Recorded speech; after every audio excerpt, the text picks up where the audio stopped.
Okay, well, welcome back. Hopefully we have some people joining us virtually. If not, we do hear that a lot of people are watching it after the fact, so are recorded, which is great. We always put it on social media. It's on our YouTube page, and then of course we all have a lot of links out on the Facebook world, getting everything out there. A couple people here, which is great. So here we are again. I always lose track of what week we're in. It just seems like everything's going quick, fast. This is our third session. Fourth week of class. Yes, and going strong. And going strong and going constant. It seems that we are just pushing forward. Everyone, we've had some knock on, is this wood? No? Is this wood? Knock on wood. knock on wood that we haven't had any major issues throughout campus. Our students are practicing social distancing, they're wearing their masks, they're reporting through the Live Safe app. The resident assistants are following protocol as well, talking to students as they're entering and exiting the buildings about wearing masks. So we are full force ahead and just keep going.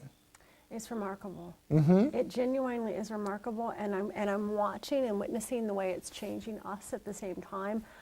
When a student utilizes the anonymous reporting aspect of the Live Safe app, and it's reported to you, and then you communicate that problem out, it's almost as though it's sewing all of the different elements of the university up and making us closer knit, if you will. And I appreciate that, because there has been a lot of things that have been shared with us via the students that we wouldn't have known otherwise. Yeah. And I also think it's really empowering them, which I think is healthy, because we are affected by the world, but our response to it is how, we affect the world in return. And I love the response that they are having, how mature, and the fact that they are taking into account the safety of themselves and that of others. And they are feeling comfortable in an age where peer pressure, kept anybody and everybody for doing anything outside of the norm. And so, I've said countless times,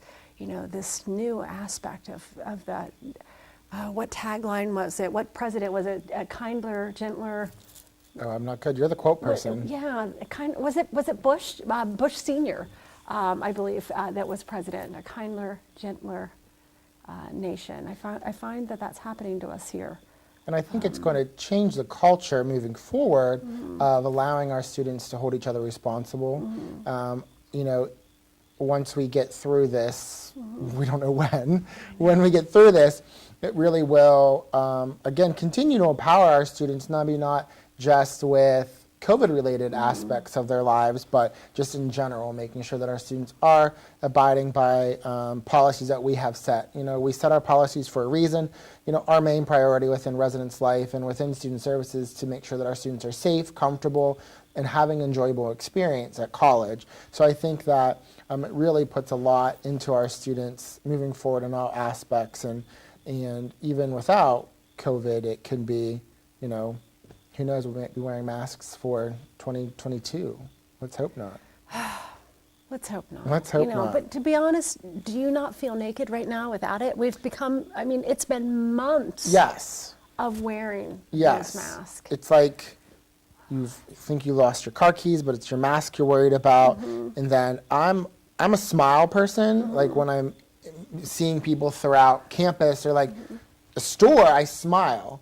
So like now they're probably just thinking, who's the creep just staring at them? Because under my mask, I'm still smiling, but they can't see it. So like someone would just stare at me for a few minutes, and I'm like, oh, I'm smiling under here. That's why I'm looking at you. This, in a sense, probably weird to some people, but that's one of the ways that I non-verbally communicate to people, is just acknowledging them.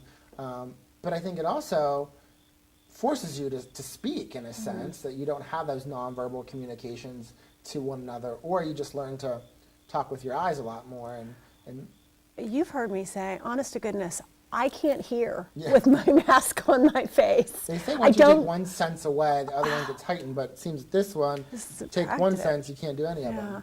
It is a very unusual feeling because at first you felt awkward having it on, and now I feel awkward when I don't have it Right. on, like I'm missing something. And I have one everywhere. I've got one in my purse. I've got an extra one for my husband or my son inside my purse because they're forget. forgetful. I've got one in the car. I've got a couple on my desk. You know, they're just everywhere. And Who would you have thought? said, they're great PR, marketing for anybody. Right. You know, and I think that it also allows people to have individual self with those. But again, we like obviously to wear Cardinal gear and keep it out there. Like I said, I think last week I was in Subway and someone asked, you know, and again, people, oh, I see you work at Wheeling, or do you have someone, you know what I mean? So it's a great little conversation to start. Well, I have to admit now it's become like, you know, a fashion accessory. So I found myself at BP down on the corner here of Washington Avenue, National Road. I was buying something. Oh, where did you get your mask? And I thought, did that just come out of my mouth? That I'm, you know, but it is, it's become a new part of our lives, by all means. That and hand sanitizer. It is odd. It still is odd to me. But now they're saying, you know, that perhaps we would have some type of vaccine, perhaps by the end of the year. But they're also suggesting that, you know, that it really wouldn't affect us long term until probably middle of next year. So I think it's going to be a while. Yeah. But I also think it's changed the way that that we live as a community, you know, in general, because you become very aware of what you're touching, and then, you know, where your hands go.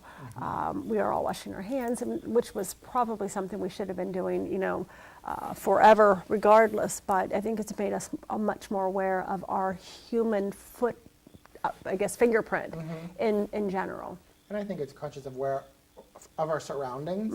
You know, that personal space thing really comes into play a lot more. You know, whenever someone gets too close, you're like, oh, get it back away. Don't want to breathe in. Don't want to do anything. You know, stay away. But you know, again, maybe lose some contact with some people, but you have a new sense of who's around you. And like we've said before, it's uncomfortable sometimes to see individuals in large areas, stores and things, without masks on. You know, what's the reasoning? And again, we talked a little bit about that last week. If someone has an underlying condition and maybe they can't have that ability, or things like that. But you know, you always kind of in the back of your mind wonder why they don't wear a mask or things like that. But you know, we found masks protect, and you know, we do it to protect ourselves and to protect others. So we continue to push forward on that one. I talk a lot about silver linings, and I think that the silver lining of COVID goes back to what we talked about, you know, at the beginning of this hour, which is it's forced us to do things differently here at the university. We are now in charge of caring for one another. We're caring for our students. They're not just here going to class and to practice. You know, they're in our care, in our responsibility to the care of them, because we are taking care of them for their parents. You know, and we care about one another. We judge, even though judging is not a good thing to be doing, but we judge others who aren't wearing masks, or the fact that we assume that they don't care about others. And so I think that's an interesting way, you know, to look at it, because I think it's showing us that we are capable of things that this, as a society, we had moved away from.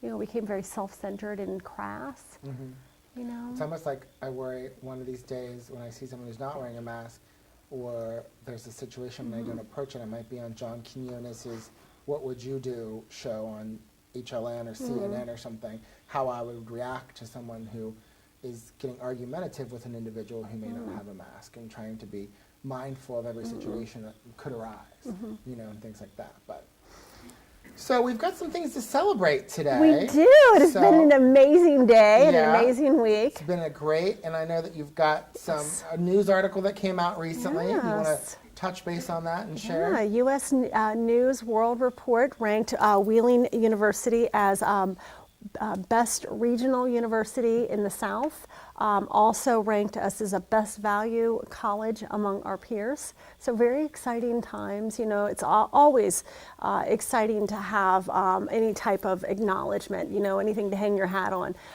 But for us in particular, knowing what we've been through, it is a glorious moment. And you and I talked earlier about the fact that we're going to take some time to actually celebrate Pizza party. Yes, we want to do a celebration for everyone, Yeah. faculty, staff, students. It really is an accomplishment for our community as a whole.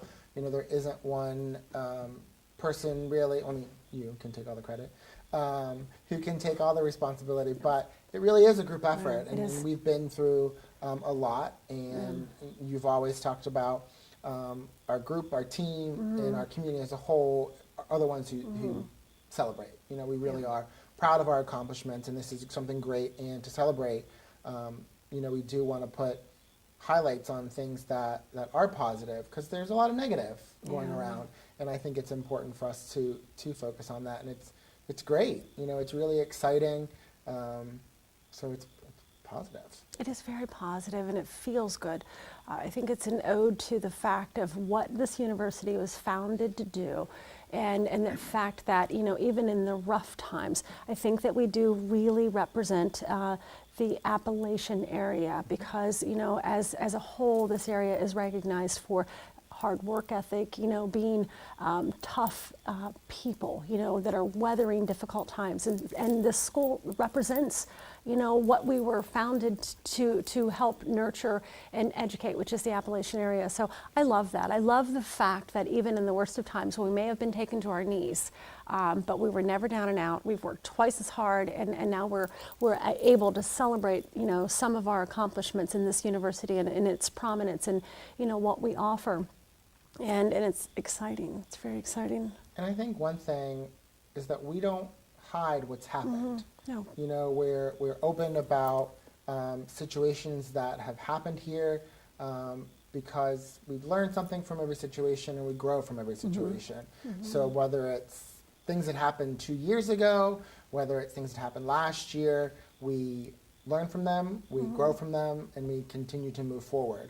You know, we can't forget our past, and we've talked about that, and just recently about you know, losing our Jesuit sponsorship, but still maintaining certain things around campus owed to the Jesuit community, and keeping that around, because it is part of our history, and it's still part of individuals that are on campus, and not to discredit or discount any of that. And a lot of that kind of builds us to where we are now, and to continue to grow and to get that recognition. You know, and I think in light of a pandemic, in light of financial exigency, we are still going strong. Yeah, but that is exactly today. When today was our final Higher Learning Commission, the HLC, were on campus today for the final step in our 10-year accreditation site visit. And, you know, during this period of being assessed, if you will, you know, we've talked about this loss of Jesuit sponsorship. And exactly what you said, we don't deny things, but we embrace them. You know, and you were sitting there today when I shared, you know, it's almost a misnomer. You know, it doesn't change who we are. And although it's not in our name, it's still who we are. It's who we've always been. And the fact that we still have 3 Jesuit priests that are with us every single day. Father McCouch is here with us this evening. You know, just because you take a name off of something doesn't change it. And a year ago, I believe I wrote actually an op-ed that said that a rose by any other name is still a rose. This university is founded in Ignatian principles and continues to have those today. You know, we are Catholic, we are diocesan, and we are Jesuit. And it doesn't change who we are or what anyone who's ever graduated from here, the alumni, have been taught. And it's about that. It's about, you know, educating the entire person, and we still continue to do that.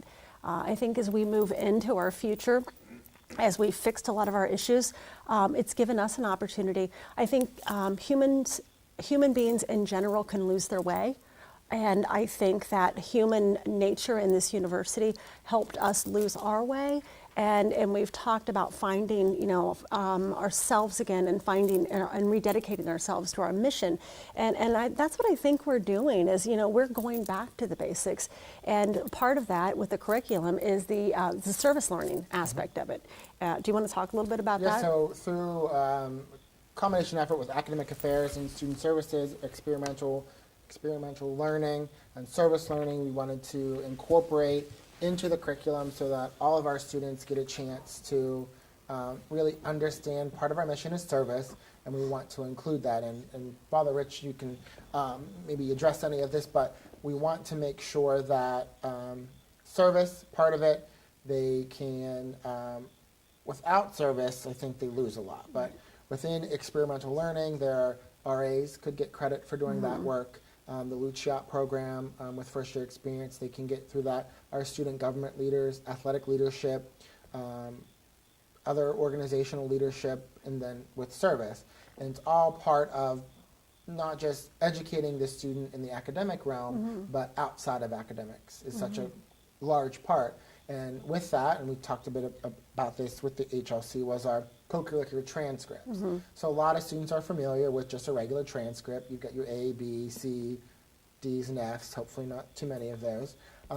But including everything they do outside of the classroom, whether they were involved in football for 2 years, whether they were a resident assistant for a year, whether they were president of the Student Government Association, so they can have a tangible document from our institution that says they did this academically, but they did this co-curricularly, so that they can take that to their graduate school, or they can take that to an interview, and it shows that we have given that to them, and it's really a new part of that college experience. And I think with that will entice students to make sure they get involved in many organizations, as many as they can. You know, thinking back on my experience as a college student, I don't think I would be where I am at today if it wasn't for the activities and leadership programs that I was involved in as an undergraduate. You know, it really kind of defined and guided me to where I'm at today, and I'm so thankful for the ability to do that. And I think it's important that students understand that, you know, being an RA is something more than just a hall monitor. You know what I mean? There's learning that happens and valuable skills that they can take with them after they're done here. That is probably one of the most profound things about our university. So last year in August, we had a site visit from the HEPC, which is the Higher Education Policy Commission. And of the 4 commissioners that were with us, one of them was an alum. Kelly, what was his name? Ed McGee. And he said to me, I could have gotten my degree, I could have become an accountant at any university. Who I became as a person was because of Wheeling Jesuit University. And that stuck with me because, like what you did in school defined who you were. I had the good fortune of learning community service through the Association of Junior Leagues. When I was very young, I belonged to the Junior League of Wheeling, which was an international organization that was founded by Mary Harriman in New York City during the Great Depression. And the premise of it was to teach women how to affect change in their communities. And so for 9 years, you know, that's what I did as part of that institution. And, you know, there are projects all over, you know, the Ohio Valleys, primarily in Wheeling, that I participated in, and it became, you know, the fabric of my life. So I love that aspect about this university because that work had the most effect on who I am. And I love that we're passing that along. We're teaching our students how to participate in the world, how to contribute to the lives around them, and how to affect change in their world. I believe, Father, it is cura personalis. Yes, that is the Latin term for teaching the whole person. So it's a fascinating premise, and so I bring that back to the point that you know, Jesuit is not part of our name, but who we are has not changed whatsoever. And I love that because we've gone back to the basics. We brought that back into our curriculum, and it had been subtracted. I think we talked last week about the fact that you know, we moved back to some of our earlier, I guess, rules and regulations. We no longer have class at noon. We have Mass Monday, Tuesday, Thursday, and Friday at noon. So, you know, that is what do you call it on Sunday? It's the Sabbath. You know, it's a day of rest. So at noon, it's, you know, it's a time of rest. So the students can either enjoy their lunch or go to Mass. Hopefully, they go to Mass. We're seeing a couple more people trickle in on Sunday evening Masses, but we're getting back to what's important to us, and I think it's serving us well. The HLC made the comment today that they felt that the COVID had really benefited us because it gave us an opportunity to really settle down back into our basics, and we've talked a lot about that. You know, during the roughest times, we worked the hardest, and I think it's paid off for us. It has. And so in your Friday update, you talked a little bit about a strategic plan that was passed by our board. And why don't you highlight a little bit about the importance of a strategic plan to any institution, but particularly ours, and maybe a little bit about how it got to where it's at now. Okay. Well, it's actually on, Kelly, it's actually on the website, so it's available for anyone and everyone to read, and I suggest that everyone, take an opportunity to download it. It's a long document, but it is essentially a blueprint for our future for the next 5 years. We are required by the Higher Learning Commission to have a strategic plan. The strategic plan that we were running off of, or supposedly running off of, expired in June of 2017. 2020. And so a strategic plan is a guiding document for any institution. I liken it to a recipe. You know what you're going to make when you set about with a recipe. You've got, each ingredient listed, and in the end, this is what you're going to do. But, like most cooks, there are times when you don't have certain ingredients, and so you can adjust along the way, but you're still going to come out with something hopefully similar to what you had intended to build. So I love a strategic plan is not an absolute, there's a goal and there's a blueprint to get to that. What had happened and the way that we got to ours is that in 2010 era, there was a beautiful document put together under President Beyer, and very, very, very thorough, beautiful structure of guide for us. And President Beyer was not with us long. He was followed by Father Fleming. Father Fleming, I'm not sure what his guiding document was. Then he left, and then Dr. Townsley came in. She did a different strategic plan that was very more simple. It was more of a SWOT analysis, just a couple pages in length. In the midst of that, we also worked under Jamie Brogan to complete the, and correct me, Father, if I use these three words, I keep intermittently exchanging them. The mission priority examine, did I get them correctly in place? He had completed that. Now that was never turned in. That's a document that's turned into the Society of Jesuits.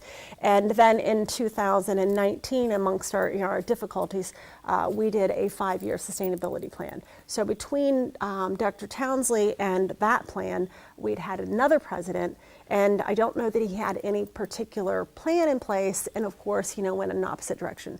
So the university has been criticized, rightfully so, about instability of leadership. We've had more than enough presidents than any institution should have. Father Acker was president for almost 20 years, up until what year, Kelly? 2000. All right, and prior to that, we'd had 4 presidents?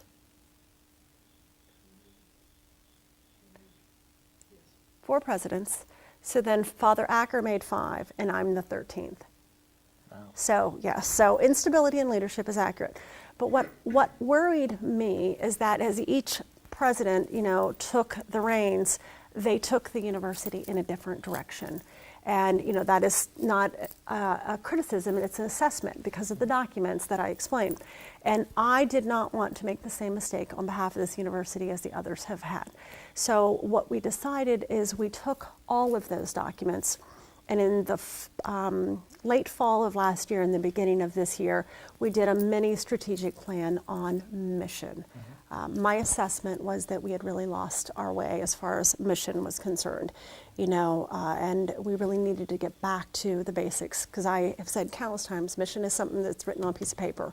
Mission is something in the way that you treat one another, in the way that you treat our students, in the way that we interact, and we had really lost our way. So we took all of those and we combined them, and as a senior leadership team, we worked on combining them for a future document. So what we have is about 10 years of work melded together that came up with a beautiful blueprint that touches absolutely everything. Father McCouch and Tom Briding actually worked on the Appalachian Institute. Every single piece of this university is touched on. So we submitted that to the Board of Trustees last week. That has been approved by the board. It was submitted following that to the Alumni Council. They're reviewing it. It was submitted to faculty council, and then this morning, about 3 o'clock in the morning, Kelly gets emails from someone at 3 o'clock in the morning. I'm not sure who that is. I just look at my phone. Who do I? But it's a document now. The next step is that we all, systematically, it's broken into groups, and we work as a strategic planning task force to work over the next 5 years to make sure that we're staying, consistent with that. Yeah, I love the fact that you talk about it as a recipe. I'm not a cook, but I love the Food Network, so I watch a lot of that. It's a good thing or a bad thing, because then I start late at night and I'm like starving, so then that's a whole other problem. But you really, with a recipe, you think about you've got a fourth cup of this, a third cup of that, but there are times you have to eyeball it, and there are times that you get your mother's recipe and your grandmother's recipe and you combine it to make it your own, and that's what we did. Yeah. We combined what we had in our past to where we got, and combined with a little bit of flavor from what we have now, and created this document. And I think that after reading it and studying it and presenting it, it really is a document that is workable, a document that can be lived in a sense. And like you said, that it's a living document. We continue to focus on it, work on it. It's up until 2024. And one of the things that I think we all kind of talked about was making sure that the goals that we set in there were tangible. We weren't going to put goals to have enrollment of 2,500 or 3,000, which is great, but we want to be able to live in our means and be able to have an institution that we're proud of, an institution that we're comfortable serving, the amount of students that we have. I mean, if we get 3,000 students, and we'll figure out how to make it work. But it's really something that is great and doable. And I think that from our interactions with the board and your interaction with alumni and the Higher Learning Commission, they all agreed, which is great, that it's something that others around and in our area, in our field, understand it and appreciate the work that has been put into it. I think the one thing that I thought was that moment, that defining moment, it was when we were sitting in a socially distanced circle, and had been for days on end, and we had that conversation about what do we want to be, what is our goal? And our goal is to return, it's always been my goal, to return this university to the prominence that it once held. And, we systematically went back to, where did we go off the rails? Well, we tried to be something that we weren't capable of being. We started building too much, and it wasn't sustainable. So what is sustainable and what is our goal? It's about 1,600 students.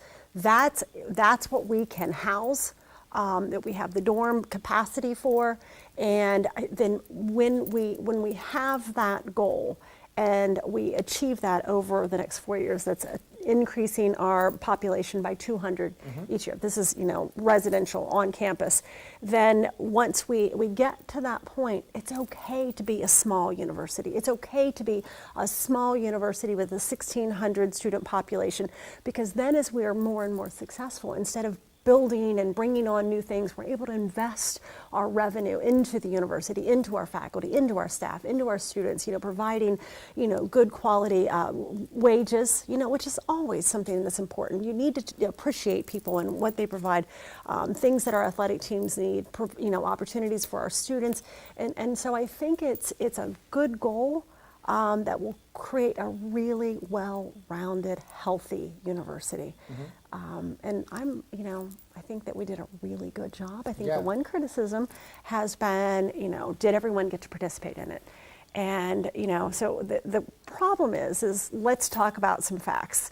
Been here for a year, not quite a year. You've been here for a year last month. August, yeah. So trying to dig out of a hole, which is what I've referenced a lot of times, and then discovering that we needed to get this document done in the midst of COVID, remote work, students, off campus, then trying to create a strategic plan for us to return to campus, if you will, our reopening plan, get students tested, all of this. So I think in the situation and the circumstances that we were faced with, we took documents that each of them separately were touched by the population of this university in a 10-year time span. I think that's far better than a plan that was born of right now of just the folks that are here.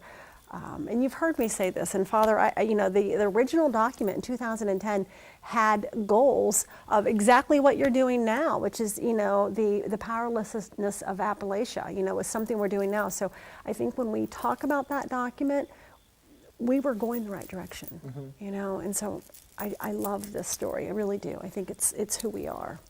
Real quick, your mic might be falling off your chair.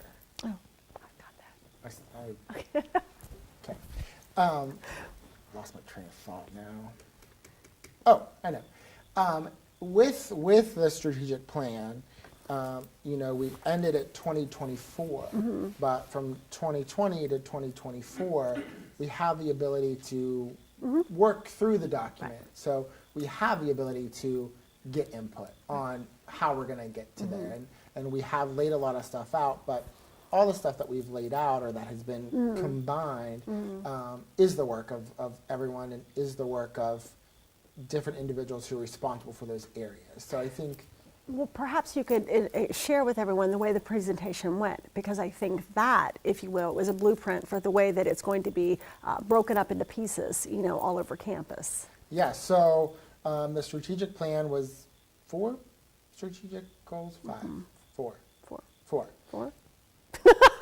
I've looked at it so many times. 4, okay. So through the senior team of Lori Hudson, Dr. McGlade, Becky Pauls, Carrie Hanna, and myself, we all, I want to say took ownership, but kind of almost took ownership of specific areas related to our work areas. So that we did have ownership in a sense of responsibility for creating those goals and creating that end goal. So through our presentation with the Board of Trustees and the Higher Learning Commission, we each kind of highlighted where we're at in ways that we're going to get to those goals that are set for 2024. Whether it was for creating a vibrant student experience within our area of student services, was making sure that our co-curricular transcripts, making sure that our resident halls were vibrant, making sure that we have the residential space for increase in enrollment.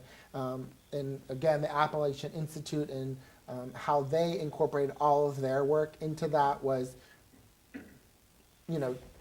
great to be able to have that end goal and have their input, because, they wrote all of it and they gave us our facts and knew where we were at and how we were going to get to there starting from 2012 to now, and the amount of work that went into it from them. But, Lori focused, our acting CFO focused on money and operational excellence, making sure that we were at a balanced budget, making sure that we were living within our means, and making sure that everyone was responsible for their money and how they spend it or how they cut budgets. To make sure that we were sustainable. I don't think any of us looked at cutting a budget as a negative. We looked at it as being responsible. I think being able to personally cut a budget and then cut a budget for your department, it makes you look at things for the broad, is that, you can't just look at this time. How are we going to do this for that 2024 goal? And Becky focused on enrollment and making sure that we were getting the numbers that we needed and continuing our retention rates and making sure that we were at 85% retention rather than 71 for our first year students. And we all did our part to make sure that we knew our numbers, knew what we needed to do to get to that end goal, was focusing on each individual area. It's a wonderful document. It touches on everything. It touches on our desire to begin to write grants again and sets goals for it. So there are things that we have measurable goals within each category. Alumni, giving. We're consistently at about 10%. Our goal is to be at 50%, giving of our alumni in 2024. And you have to have goals, in life, in general. So for this university to run off of those things, even in the 5 areas of study, there are goals for each year of what new programs that we want to bring on, from additional undergraduate programs up to, additional, PhD level courses and degrees that we'll be building. And then that is, our undergrad growth is one thing, and then the online, growth is another thing.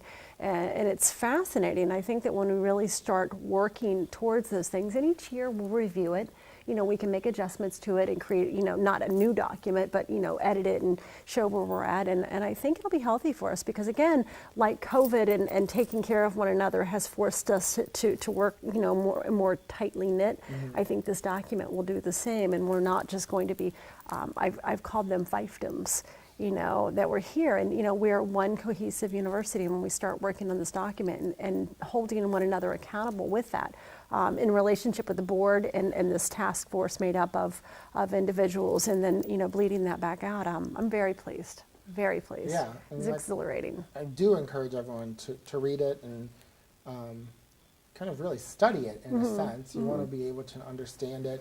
And I think, maybe next week, if people have questions, this will be the opportunity and the venue for them to ask those questions.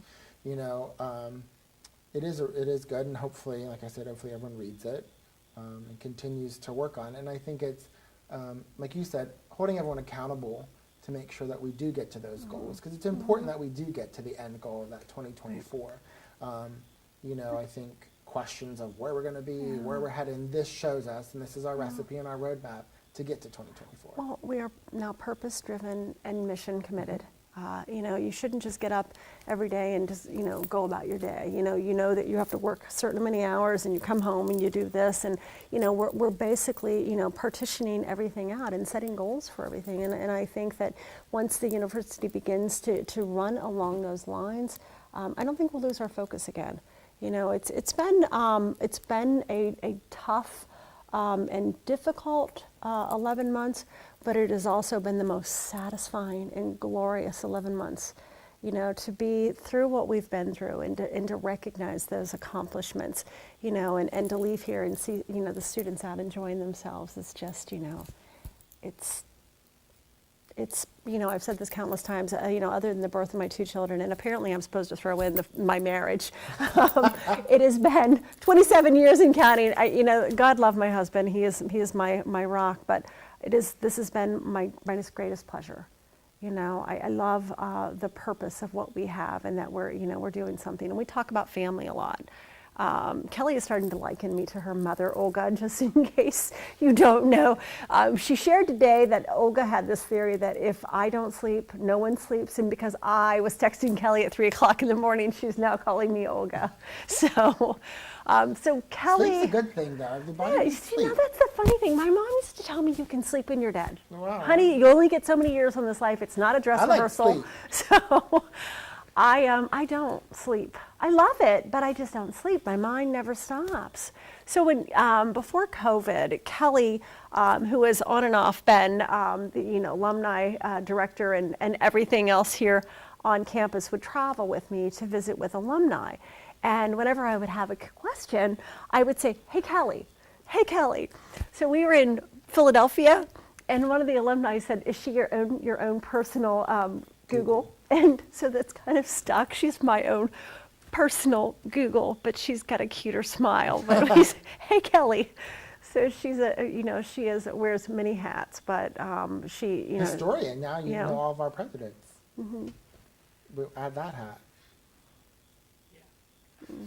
One thing with the strategic plan, just kind of like wrap that topic up, was for me, at the first time at this level in my profession, after the board meeting and presenting that strategic plan, I was on this high. It was like we worked on this document various days, and you would collated a lot of stuff and put everything together, and we were able to kind of put the finishing touches on it and put our input, and then to be able to present that final product and get the praise from the board was really just like a huge pat on the back for all of us, you know. And, you know, you can ask Christy in my office and everyone else, they were like, man, Andrew was really happy on Friday. He was just like on a different level. And I was like, well, here it was. And I emailed you and, you know, and I just wanted to, you know, express that to you at that moment. It was just like, we did it. We did great thing. And we'll continue to do those kind of things. So it was really kind of like just a huge, not sigh of relief, but like, we've got a plan. We You know, have a we know plan. where we're going. We know how But to it's end it. part of you, Mhm. and you are a part of this university, and it's not just a job. You know, this is, again, it's, our work is purpose-driven. And, you know, there are very few things that you'll find such a fulfilling moment with when you accomplish something like that. And you know that your work is a part of that accomplishment, but you also see it ahead of, you know, you. It's kind of like raising kids, you know, all of that work, and then you get to watch them go off on their adult lives. But, you know, it was a lot of work. But I was very, I have to admit, I was watching all of you during the presentation. As each of, you know, the president's cabinet members, I sat and they presented, and I was extraordinarily proud, you know, because there was a part of each of you in that, you know, and it shows me how much this school, this university, the students, and all the faculty and staff mean. Every building, you know, every part of this campus, you know, became a part of your fabric of your lives, you know, and as we move forward, I think, you know, we've all felt that way over the past year, you know. Those that remain, you know, we've got blood, sweat, and tears in this place, you know, and that's blood, a sweat, tears, blessing, prayers, everything. you know, to get to do work that means more than just, you know, 9 to 5 and you go home, for it to become a part of who you are. My husband always says that he wishes that I would work for money and not passion. He'd be a lot wealthier, but, you know, I've always believed that being happy was the most important thing in life. That, you know, even in my younger years when I would travel and speak on behalf of my alma mater, Ohio State, and I would speak to young groups, I would tell everyone, you know, figure out what makes you happy and then find a way to make a living from it. Because being happy is the most important part of life. You know, to find happiness, you will be successful. And probably it's because my mom brainwashed me and said that money doesn't buy happiness. And honestly, it's because she had 10 kids, and I think that just made her feel better about it. But it's true, you know, being happy is important, and you were happy, and I Yeah. love that. Yeah. And I loved watching it today. I loved watching, you know, the senior leadership present to the Higher Learning Commission. And, you know, I think there was, I think we high-fived afterwards because you all Yeah. did an outstanding job. Yeah, and it was good. We all put ourselves in there, and it was positive. But there's a hierarchy, you know, if you will. There's an organizational structure, and you know, you have your position, and then you have various departments under you, and each department has, you know, individuals. So, you know, your entire, you know, aspect of what you do is built into that. So you were there when you were speaking, representing all of those people, and so that's neat watching the university and in those few, you know, people at the top coming together, blending all that together. And you know, so we are well on our way. You know, certainly have had our what do you call it, hard knocks? Is that the Our phrase? bumps in the road. Yeah. Let's see. So some COVID-related stuff. I did get some good safe events here. So we're having some students travel. You know, we've kind of had to alter some things, and you and I talked over the weekend a little bit about what our plan was. You know, some students are traveling to Florida, they're flying to places, and even though we've kind of asked our students not to, they've gone different places, and that's, you know, happening. So, you know, and we talked a little bit about what we should do, you know, and we but with consultation and pulling things from the air. But we decided that it was best that if they would arrive from flying somewhere from long distances, that we would require them to get a COVID test, and they would be quarantined here on campus until then. And, you know, and I think it was a decision that, again, we have to put all of our students' safety on the forefront, and that's where we're at with that. And you know, and gave you that kind of like my suggestions. What were your thoughts on? Was it you think we're doing what we need, what's best? I think, as we talked 2 weeks ago, that constant willingness to adapt as each situation comes up. I think that before we get to that, I think I'm most inspired by the fact that these issues were offered up by our students. Correct. Worried about one another, worried about whether or not we were aware. I love that. I do. So it gave us an opportunity, to address it and to make sure that we continue to keep everyone safe. I think we know by now that we have another dorm that is empty, beautiful dorm, Sarah Tracy. So we're going to be opening that up for the ability to quarantine, because certainly can't effectively really prohibit anyone. We've asked them not to travel, as you indicated, but if you do, again, we talked about this last week, your decision compromises everyone else. So we've got to make adjustments for that particular person. So they will be quarantining and being tested. So before they're introduced back into, to the campus community. The testing is on them. We currently do not have testing on campus. So we suggest that they go to the testing center of their choice, whether it's through MedExpress or a testing area like Wheeling Hospital had, or if they're close enough to maybe they traveled to somewhere close and maybe it's Pittsburgh, they could go to somewhere that they're comfortable with. But again, it's on them. Right. Again, we put the responsibility on our students. We ask you not to travel for a specific reason to kind of keep everyone safe. We quarantine them here on campus. We work with their faculty to make sure that their classes are taken care of, and we work with Aladdin Food Services on the delivery of their meals. So we continue to make sure that they're safe and their needs are being addressed. We have on-call staff within the residence halls for these kind of situations. We will adhere and adjust our schedules to make sure that they get their breakfast, make sure they get their lunch, make sure they get their dinner. And that's what we continually have to do is we're on our toes a lot, making sure that we're keeping our students safe. Yeah. I think it's, it still remains, a very different way of life. But, we were talking earlier today, I think that we don't realize it, but we all kind of changed, we rarely go out. My husband and I actually have dinner here on campus almost every single night outside. I have a hard time going home at night because I love the place so much. But anything that we did over the summer really was focused on outdoors.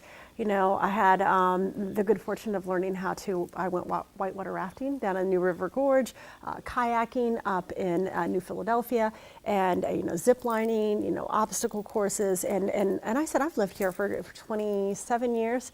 I had no idea the amazing hiking trails at Oglebay. We all know Oglebay for what it is, which is, the botanical gardens, the zoo, Shank Lake, the cabins, but the trails are phenomenal. And so I've really enjoyed, this new aspect of being outdoors all the time. And we adjusted our campus. Again today, I think you saw some new things even on campus again. We added some additional Adirondack chairs. Maintenance was on campus at 7 a.m. putting those out. Amazon and I are not getting along because they're taking forever to shift things. But we did have also the addition of the tables and chairs on the library plaza and new red umbrellas. And, so we're just constantly adding to it, and we're becoming more of an outdoor institution, which I think, Father, you've got to enjoy that, because your homily on Sunday night hit home. That again, the care and keeping of one another, but the care of this earth, that we've been blessed with, and so being outside and learning to appreciate that, I think, kind of brought that focus back for me. Yeah, and I definitely like the park feel, in a sense, that we're moving towards. I know. The Adirondack chairs, the outdoor seating. I love seeing students outside. We got hammocks that we purchased through campus activities, so those are available in our office, and we have, again, outdoor movies and things like that, just to kind of get students outside, and the talk about sprucing up the creek area that a lot of students go down towards. That we have bonfires for, we have cookouts, s'mores, roasts, things like that. all of those kind of opportunities, and we continue to do that. Like we had the raft race on the creek. Again, there's a lot of outdoor area, and Ogilvy is not that far away to go up to and enjoy their trails and enjoy. They have paddle boats, the big swan looking thing that you can go around and walk through. They've got the Bistro Garden you can eat at, and restaurants and things like that. And Ogilvy is the only thing I don't like about Ogilvy, and this may I gotta say No. I don't like the lights. The festival of lights is one of those things. Which can is you horrible to not say. like the I know, Christmas I'm lights? bad. So if I wanted to do it like a Christmas display here, you wouldn't like that? No, I'm just kidding. I don't We know if have it's- Cardinal, Yes. Carl the Cardinal that's out We in like front, and that. we love him. I'm good with minimal lights. And I think for my time at my institution, for my undergrad, which I won't name, we had to deal with the traffic of the light. So like, we could never go anywhere. So we could never leave that other place that I was at before I found a new home here. So I think that will kind of, then I was, up at another place up the hill, and the traffic, it's a lot. Could never get down to TJ's, or could never get, to St. Clairsville, and it's a lot. I would have to confess that I haven't gone to the Christmas lights at Ogilvy for, let's see, Cecilia's 26, for about 20 years. Well, then maybe this year will be the year. So maybe we'll go together. Yeah. Maybe we'll have a field trip. We'll take our bus. And go. Yeah, there you We'll go. take the whole bus. We'll take all the students. So, Yeah. yeah. We'll have a good time. Yeah, so it's, campus is absolutely beautiful. The HLC was coming today for the site visit. And a year ago in August, we had the site visit from the HEPC, to whether or not they were going to decide to reauthorize us. And it was a crazy time, campus beautification, things getting cleaned and moved and painted. And last night I was on campus taking a look around, and it was one of those, we're fine, we're going to be fine tomorrow. Yeah, and there it was wasn't- no crazy work because Right. We've kept and maintained. And I think I realized that as you were saying that is, I remember we were painting and we were cleaning and we were planting things in August, but it seems that we've done a great job of maintaining and keeping our grounds looking great. You've added fall decorations, and we've maintained all of that, so there's no need to rush Do around. you think that's born from a sense of pride that was planted last year? Yeah, I agree. Yeah, we want to make sure that it continually looks well. There's many times that I walk around and there may be like a little bit of trash, like someone dropped something. So I pick it up. We continually to do that as wanting to make sure, like you do the same thing as you do your house. You want to take pride in your property and in the things that are around your area. So this is our home away from home. Glad you brought that up, because I do have a question for you. So, I don't know if you know it, but I have a long list of things that I still want to get done on campus. And there are some things that I think could become, community service projects for our students. Things that, now that the students are back, there are always things that are breaking or need to be fixed, or commodes that need to be, unclogged, or faucets that aren't working. And so a lot of those little projects of things that need to be done outside, are falling, aside, rightfully so. But there are some things that I think that the students could do and do safely, so I wanted to get your take on that. Yeah. Well, I think it's a great opportunity for our students to give back to the institution, and as well as put their mark on it. Being able to say like, oh, I planted that, and they come back maybe for alumni week and they're like, man, that tree's still there that I planted 10 years ago, or they realize that they're rutting up the garden, keeping that going and continuing to supply you with tomatoes for your salad, to make sure that you continue to do anything that we can. And I think students would buy into that. Sometimes there are students who break policy and we give them community service, and it's more of like a punishment. But there are times where we want to give students opportunity to do community service for the reason that we have community service, is to do good.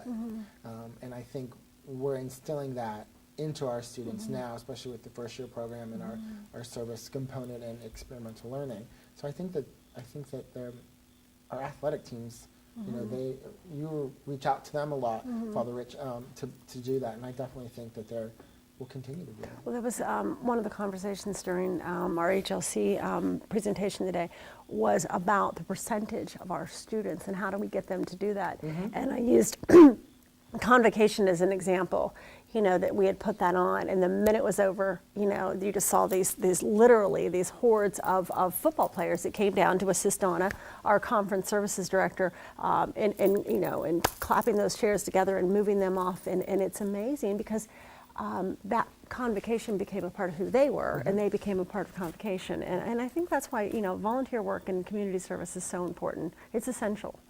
Yeah. So Yeah. I do have a lot of things I still need painted. So. We'll start a Yeah, list. so we can have our own day of caring. We could. We Yeah. could. Right before, I think our faculty and employees would partake in that. I like roll my sleeves up, get dirty. We'll paint. I like to paint. So It's another thing that you see Father's here, so I accomplished. have to share this story. So, one of the projects that was very important to me was fixing, the chapel cross. It was in terrible shape, and it really bothered me. And Father was walking one night, and he said, "How did you know that?" And I said, "Well, I saw it." He goes, "Oh, you can see that far away," because it had rotted up high, one side. and everyone's vision is differently. I just, for some reason, I can see far away. I just can't see up close without my contacts on. So, but I thought that was funny that particular night. But we just continue to do all of those things. You've heard me say we have to do all things simultaneously, all the time, and I think we're starting to do that. I really do. We're getting there. Faculty's building programs. We have all these amazing certificates, certificates that offer classes, in a path to obtain said certificate. But our students are taking classes that are offered under that certificate. Example, our engineering students are picking up classes that are part of the construction management certificate. So there's that segue of just constantly adding opportunity academically. And the Blackboard and the training that we have there, and the fact that we are now able to offer a hybrid, online or in person. And if a student is quarantined and doesn't want to go home, they can have all of their classes online. So we've just really we're really engaged and moving along nicely. Very proud of the work that we are doing. Yes, and we're getting down to the 2-minute mark. Gelman, thank you. So if you had to tell me your proudest moment over the past year, Oh gosh. what would it be? I honestly think it was this strategic plan. I really felt that it had our mark on it, and I say our mark because it's collective, and I feel that it's something that we can say we did this and we're going to do this. So the completion of that in the presentation to the board and to the HLC was really set the tone for the next year. There are little things like homecoming, that opportunity, really that start of the football season last year was probably up there too, being able to see the crowning of the king and queen for the first time and the dance. And We went to that dance. we did want to go to that We dance did. at Ogilvy as Fun. well. But I think, we had many ups and downs, the COVID and down. But really, coming with that is right where I'm at, is that my highest and proudest. I think I've been the highest. Like I said, there's been some good things, but that is. And how about yours then? Let's ask you. What's I you? think mine would be three-pronged. It would be baccalaureate mass in the midst of a global pandemic, to be sitting on the football field in the presence of our Jesuit priests and Bishop Brennan with our students present was spiritually very meaningful to me. It was very important. Commencement, watching our students, again, in the midst of a global pandemic, refusing to shortchange them and to give them what they deserved, which was the pomp and circumstance of that particular day. And third was that endless line of students of convocation that I thought would never end because you two thought it was going to rain and everybody was such a nervous wreck. But, honoring our faith, honoring their success in completing that degree, and then honoring the students that were coming in. That was those three things just were, so meaningful to me. Yes. And we'll end it on that, on a very high, positive note. So thank you for those, hopefully you're joining, and for those that will watch it recording, those here, and we'll see you back here next week. Thank you. Thank you. Thank you. Thanks. Thanks. Thank you.